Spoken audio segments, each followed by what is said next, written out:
Today is Sunday, Parashat Nitzavim. The parasha of this week starts with the idea of Israel Arevim Zelazeh, that the Jewish people are like one unit. They're guarantors for one another.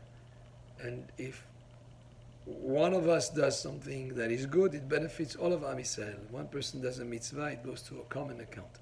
And the opposite, if a person does a sin, it's not just to his detriment, but it can affect all of the Jewish nation. And the parasha of this week comes right after last week, when there was a portion of the parasha that was the rebuke, very difficult statements of the Torah, of all sorts of afflictions and all sorts of calamities that could happen if we do not go in the way of the Torah. So right after hearing all that, it could be that the Jewish people would have been like quite stunned by all this statement of what horrible things could happen. So the next parasha says, Atem Nitzavim, you're standing up. Even after all these statements, see, you're standing up.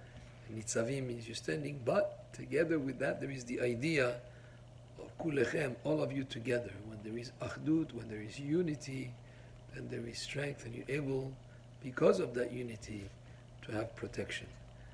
The Pasuk also refers to every rank and file, whether it's the leaders, whether it's the children, the men, the women, everybody is included in that covenant between us and Hashem.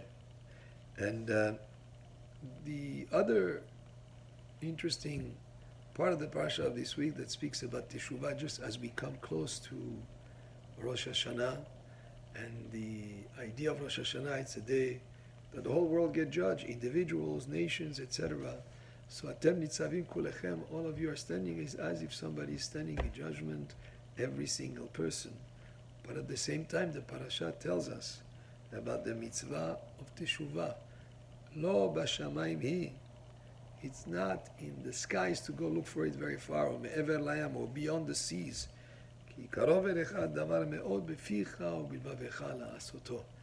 That this idea of Teshuvah is very close to you. It's beficha, in your mouth, and v'vayecha, in your heart, to do it. Why? Machshava, you have to think, you speak, and you do. And that you have to improve your ways, and at the same time, the teshuvah comes with the idea in mind that a person has in mind to do teshuvah, to repent from what he did that is wrong, to regret what he did, to forsake and abandon the bad ways, and to change his ways into the future. And just as we get close to Rosh Hashanah, we still have 1 week. Next Sunday night will be the beginning of the new year. We have still a chance this week to ourselves open our own file, because our files get open on Rosh Hashanah. But if we open our own file in advance Rosh Hashanah and see what it is that we need to improve, just that decisions to do right in itself is a big step. And then to admit whatever we did wrong and to resolve for the future to change any wrong ways that we've had in the previous years. And the parasha of this week, just read just before Rosh Hashanah, is indicative of that aspect of Teshuvah, which is an incredible gift that Hashem gives us to be able to change the past. Baruch Adonai le'olam, Amen ve'amen.